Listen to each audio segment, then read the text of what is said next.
5ನೇ ತರಗತಿ ಪಾಠ 1 ಗಿಡಮರ. ಲಿಂಗಗಳು.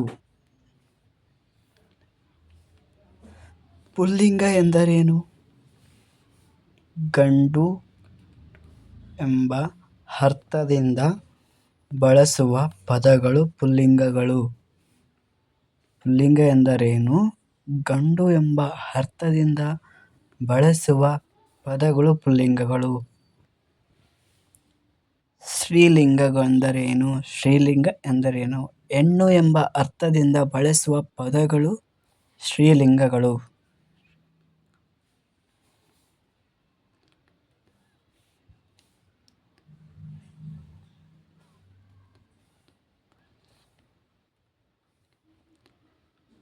ನಪುಂಸಕಲಿಂಗ ಎಂದರೇನು? ಗಂಡು ಅಥವಾ ಹೆಣ್ಣು ಎಂಬ ಅರ್ಥದಿಂದ ಬಳಕೆಯಾಗದ ಪದಗಳು ನಪುಂಸಕಲಿಂಗಗಳು. ಉದಾಹರಣೆಗೆ ಶರಣ ಶರಣೆ, ಇವಳು ಇವನು, ಗೌಡತಿ ಗೌಡ, ಅತ್ತೆ ಮಾವ, ಅವಳು ಅವನು. ಗೌಡತಿ ಗೌಡ ಈಸ್ ವೆರಿ ಇಂಪಾರ್ಟೆಂಟ್. ಇದು ಮೊರಾರ್ಜಿ ಎಕ್ಸಾಮ್ ಪಕ್ಕಾ ಬರುತ್ತೆ, ನೋಟ್ ಮಾಡ್ಕೊಳ್ರಿ. ಉದಾಹರಣೆ ಪುಲ್ಲಿಂಗ ಆತ,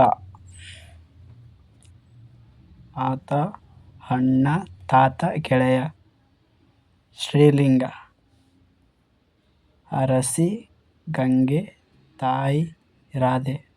ಅರಸಿ, ಗಂಗೆ, ತಾಯಿ, ರಾಧೆ. ನಪುಂಸಕಲಿಂಗ ಕೋಗಿಲೆ ಆಗಿರ್ಬೋದು, ಜಿಂಕೆ, ಗಿಳಿ, ಹಣ್ಣು. ಕೋಗಿಲೆ, ಜಿಂಕೆ, ಗಿಳಿ, ಹಣ್ಣು ಇವೆಲ್ಲ 5ನೇ ತರಗತಿಗೆ ತುಂಬಾ ಇಂಪಾರ್ಟೆಂಟ್. ರಫಲ್ಲಿ ನೀಟಾಗಿ ಬರ್ಕೊಳ್ಳಿ. ವಿಡಿಯೋ ನೀಟಾಗಿ ನೋಡಿ.